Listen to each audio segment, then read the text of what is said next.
Hey guys, welcome back to another Champion Retrospective. Once again, I was completely blown away by how good the reception was for my Mordekaiser video. It was my understanding that the Aatrox rework was the most controversial and therefore would have done the best, yet the Mordekaiser episode got almost 1.5 times more views, which basically confirmed this series is good to go. So you guys can look forward to an episode talking about every major champion rework in the near future. There's going to be one on Karma, on Rise, Yorick, Taric, Pantheon, Nunu, Poppy, Sion, so on and so forth. Really excited and happy that you guys are enjoying these episodes as much as I am. So let's get on with the third episode of this series by delving into the oh-so-contentious past of Akali's Rework, a retrospective.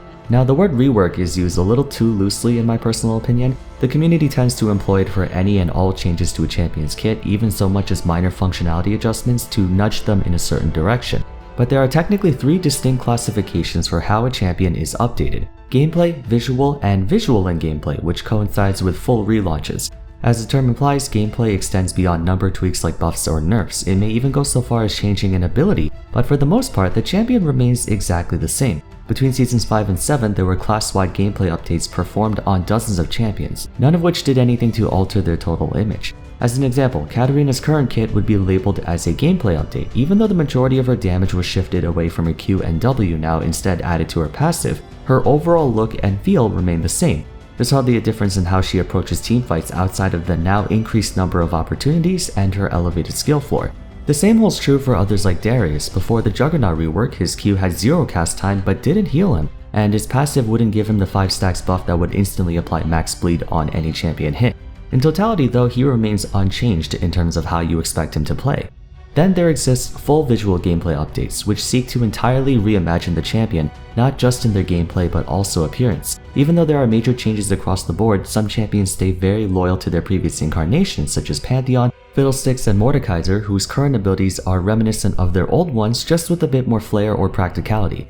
In some cases, they might go far above and beyond, replacing much of what was present in their old kits with completely new ones. That's where Aatrox, Taric, and of course Akali fall into. The latter group can be sketchy, since the more radical the changes are, the more exciting they can be, but it can also lead to the inverse consequence of the champion being too jarring, or as a lot of people say, overloaded. Akali was a champion that before her rework was not that bad. Her gameplay wasn't particularly degenerate like old Pantheon or Nunu, nor did she suffer from any crippling weakness like old Aatrox and Mordekaiser.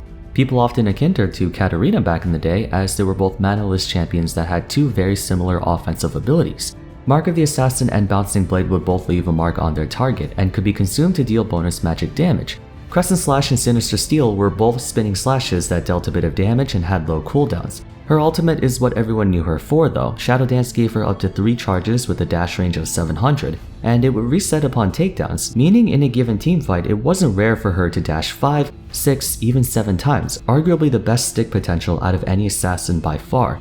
During much of the mid-game, she would be able to overwhelm any squishy target through her numerous dashes. It made it so her opponents had no choice but to face her head-on, as trying to outrun her was almost impossible for the vast majority of champions back then. The way her abilities were oriented was that of rushdown. Basically, she would tag you with Q, then dash to it and hit you with a basic attack to proc that mark, giving her a bit of energy back, and then due to the very low cooldown on her Q, she could cast it again shortly after, then dash to you to proc it, rinse and repeat until you died. Depending on who she was up against, this was more or less a bread and butter all-in combo, with Twilight Shroud existing mostly to stall for time, especially against ADCs and top laners, and Crescent Slash being chip damage or wave clear. Despite her classification as an assassin, she wasn't exactly very bursty all things considered. When it came to front-loaded damage, her peers Diana and Katarina were much faster, as they could apply several instances of damage simultaneously. Akali usually had to wait a second or two before continuing her combo, not unlike how she is right now.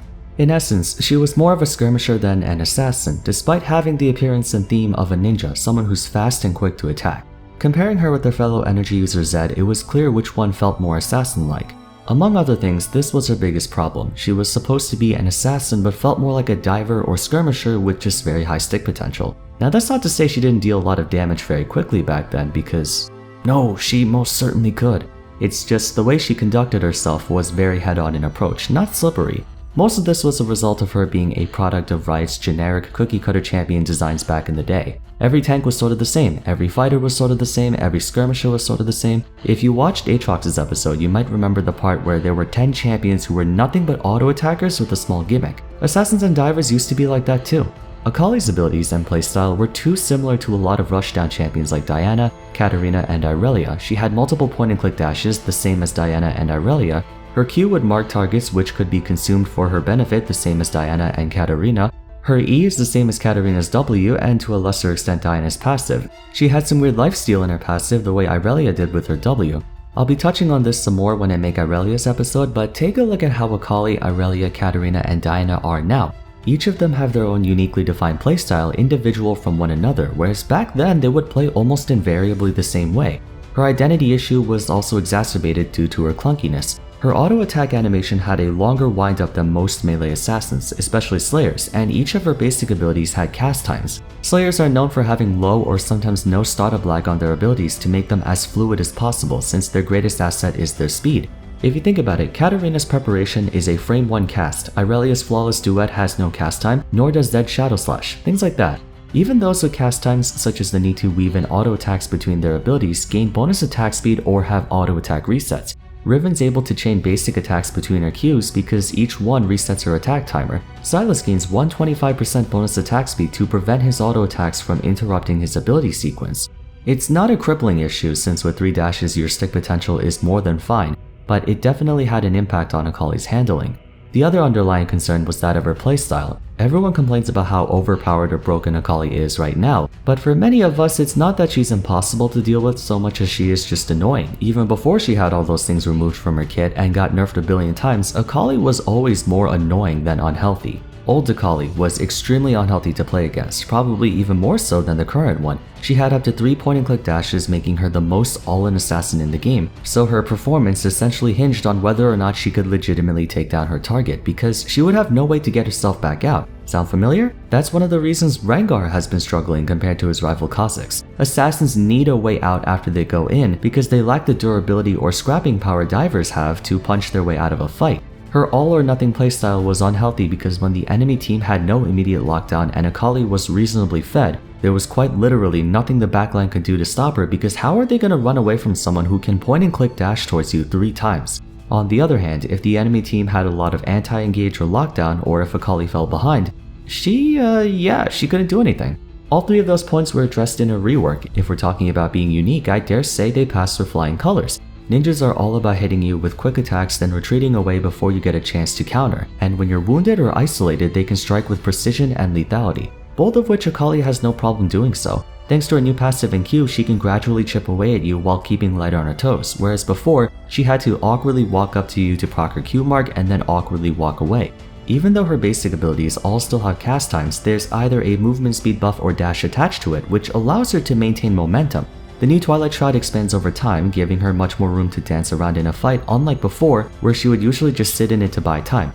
Now she can actually reposition herself, and one of her abilities interacts with the Shroud. Instead of giving her multiple point-and-click dashes, they gave her 2 on her ultimate and 2 on her E, which still gives her incredible combat mobility but now no longer in a linear format. Shuriken Flip can be used so many different ways. It can be used for spacing, to escape, to close distance, to tag onto someone from far away, to sidestep attacks, to harass. There's so many ways to outplay your opponent. Same goes for Perfect Execution, which is an actual finisher now instead of just gap closers. Alternatively, it can be used to run away from danger too. Because of this, her last issue of having no way out of fights once she went in was fixed too. Akali is now one of the most evasive and technical assassins in the game, a stark contrast to how she was before. So I bet you guys are wondering when I'm gonna get to the part where I talk about how she was the dumbest rework in history and is overloaded, yada yada yada. Actually, I'm putting my personal bias aside, and believe me, I'm very biased against this champion. Akali's rework from a design perspective was well executed if you think about it. She's exactly how a shinobi would play. Is she annoying as all hell to fight, and are there moments where ADC and mage players rip their hair out when the enemy Akali gets fed? Yeah, for sure. But all of her abilities have a purpose for doing what they do, right? She's a ninja, that's kind of the point. Zed's a ninja, he's really hard to catch. Kenan's sort of a ninja, he's really hard to catch.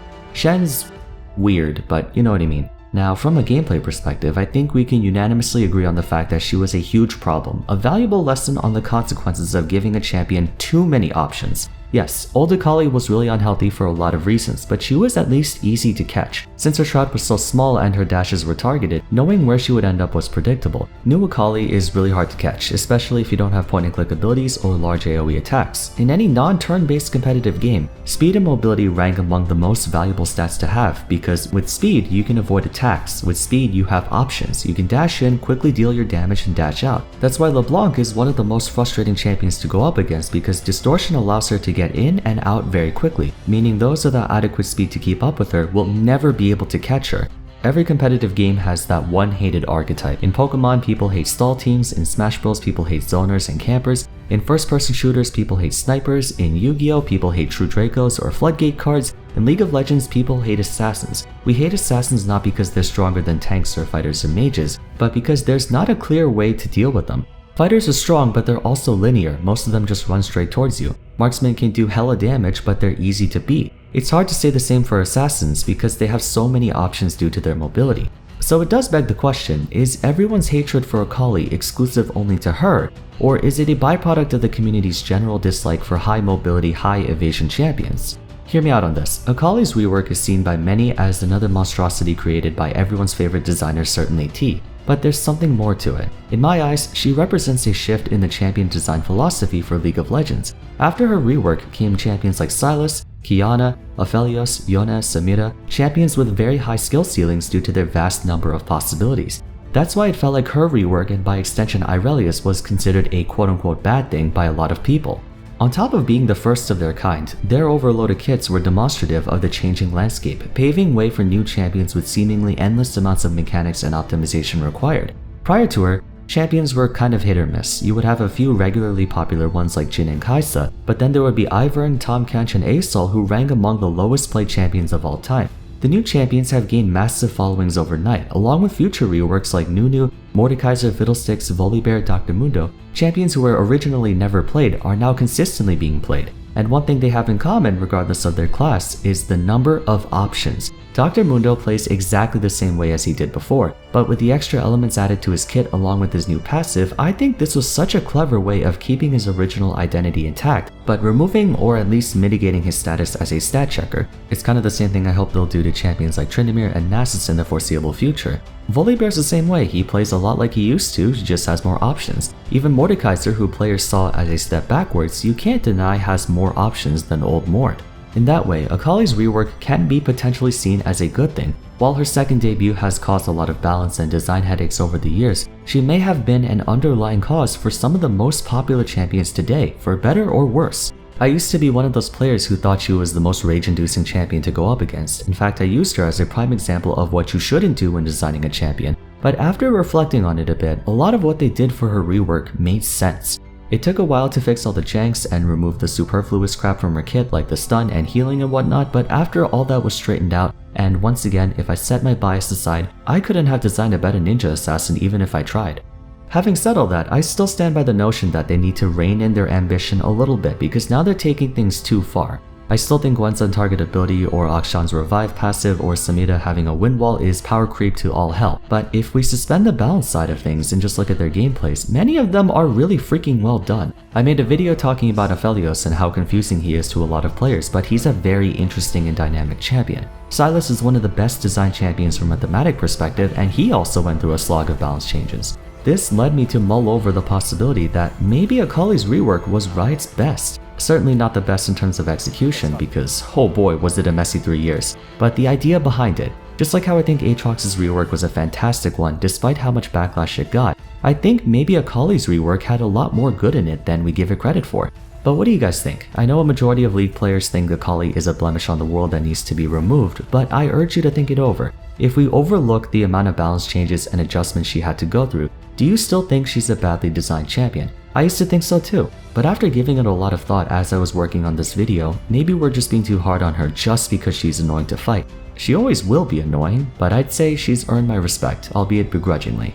If you enjoyed the video, a rating would be much appreciated. Subscribe to the channel for more content like this. Don't forget to follow me on my socials and join my Discord server to keep in touch. And lastly, check out my previous 2 rework retrospectives if you haven't yet. But that's it for today. Thank you all so much for watching, and I'll see you again soon for the next one. Take care.